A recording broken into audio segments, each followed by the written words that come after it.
रिया ज्ञान भाई के घर में झाड़ू पोछा करती थी। झाड़ू मारते मारते फिर बर्तन घिसने लगती है। तभी वह रसोई में जाकर खाना बनाने लगती है। रिया बहुत बढ़िया बिरयानी बना रही थी जिसकी सुगंध चारों ओर फैल रही थी। वह अपने हथेली पर लेकर खाना टेबल पर रखती है। ज्ञान भाई और उनकी पत्नी दोनों मजे से खाना खाने लगते हैं। खाना खाते खाते ज्ञान भाई बोलते हैं, चिकन लेग पीस। फिर दोनों अपनी प्लेट साफ कर देते हैं और ताली मारकर कहते हैं, क्या बढ़िया खाना बनाया है तुमने। पूरा काम खत्म होने के बाद ज्ञान भाई और उनकी पत्नी रिया को ढेर सारे पैसे देते हैं। रिया पैसे लेकर ज्ञान भैया और उनकी पत्नी को बाय बाय करती है और अपने घर की तरफ चल देती है। रास्ते में वह सोचने लगती है, मेरा पति कब सुधरेगा। सालों से बेवड़ा है, रोज मुझे मार खाना पड़ता है। रिया घर के पास पहुंचकर अंदर जाती है तो उसका पति बेवड़ा राय स्टार वहीं बैठा था। राय स्टार बोलता है, ए ला रे ला, पैसे ला, मुझे आज दारू ज्यादा पीना है, सुबह से सिर दुख रहा है, जल्दी ला। रिया बोलती है, नहीं दूंगी पैसे, मैं रोज मेहनत करके लाती हूँ और तुम दारू पीकर उड़ा देते हो। हमें अपने भविष्य के लिए पैसा रखना पड़ेगा। राय स्टार गुस्से से आग बबूला हो जाता है और चिल्लाकर कहता है, क्या पैसा नहीं देगी तू? रुक, तुझे अभी दिखाता हूँ। वह घर के कोने में रखा डंडा उठाता है और रिया को मारने लगता है। डरते रोते हुए रिया सारे पैसे राय स्टार को दे देती है। राय स्टार हंसता हुआ दारू पीने चला जाता है।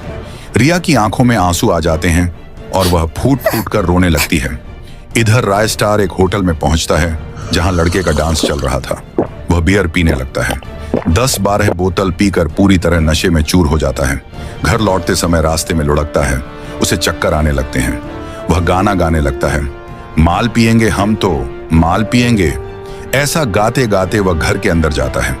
अंदर जाकर देखता है कि उसकी बीवी रिया बिस्तर पर सोई हुई है। राय स्टार उसे ऊपर से नीचे तक देखता है और उसके मन में गंदा ख्याल आता है। वह रिया के ऊपर कूदता है।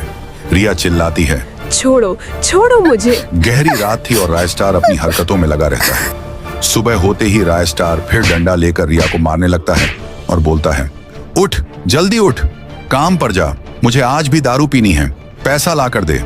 रिया आंसू पोंछकर कहती है, मैं काम पर नहीं जाऊंगी और तुम्हें पैसा भी नहीं दूंगी। राय स्टार और गुस्से में चिल्लाता है, सीधा जाकर लेफ्ट ले, चाय बना, सबको पिला, निकल, चल निकल।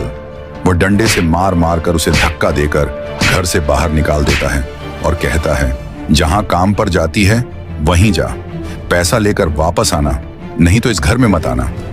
रिया रोज की मारपीट से टूट चुकी थी। उसका दिल फट चुका था।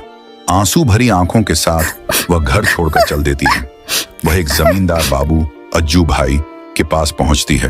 रोते रोते कहती है, मुझे कुछ काम दे दो, मेरा पति मुझे मार मार कर घर से निकाल देता है।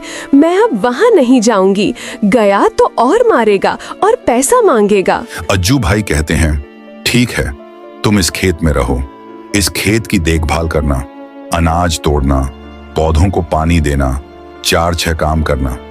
अभी मेरा टूर्नामेंट है सिंगापुर में, मैं कब से किसी को खेत संभालने के लिए ढूंढ रहा था। अच्छा हुआ तुम आ गई।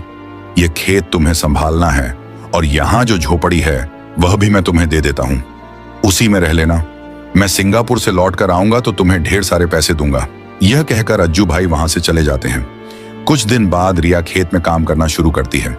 वह आलू के पौधे लगा रही थी, तभी उसे दूर कुछ चमकता हुआ दिखाई दिया। पास जाकर देखा तो जमीन पर एक अजीब सा यंत्र पड़ा था, जैसे कोई रिमोट हो, जिसमें से लाल रोशनी निकल रही थी। उत्सुकता में उसने उसका लाल बटन दबा दिया। अचानक आसमान में काले बादल छा गए, हवा तेज चलने लगी और ऊपर से एक चमकदार स्पेसशिप उतरने लगा। रिया डर के मारे पीछे हट गई। स्पेसशिप जमीन पर आकर रुका। उसमें से एक अजीब प्राणी निकला, धूम धूम शाहुर, बड़ा सिर, चमकती आंखें। रिया घबराकर भागने लगी। थूंग थूंग ने कहा, रुको, डरो मत। रिया ठिठक गई। थूंग थूंग ने इंसानी भाषा में बात की। उसने बताया कि उसे एक वैज्ञानिक ने पृथ्वी पर बुलाया था और उसी ने उसे यह भाषा सिखाई थी। धीरे धीरे दोनों में बातचीत शुरू हुई। पहला डर धीरे धीरे दोस्ती में बदल गया। रात हो गई, दोनों झोपड़ी के अंदर चले गए। रिया और थूंग थूंग एक दूसरे को देखते रहे और देखते देखते दोनों में प्यार हो गया। वे रोज झोपड़ी में मिलने लगे। बातचीत करते करते उनमें एक अनोखा रिश्ता पनप गया। मगर एक दिन सुबह जब रिया नींद से उठी और झोपड़ी में इधर उधर देखा तो थूंग थूंग कहीं दिखाई नहीं दिया। वह बाहर जाकर भी ढूंढने लगी, पर थूंग थूंग का कोई पता नहीं था। रिया फिर से उस रिमोट का बटन दबाने गई, लेकिन इस बार स्पेसशिप नहीं आया। थूंग थूंग कहीं गायब हो चुका था।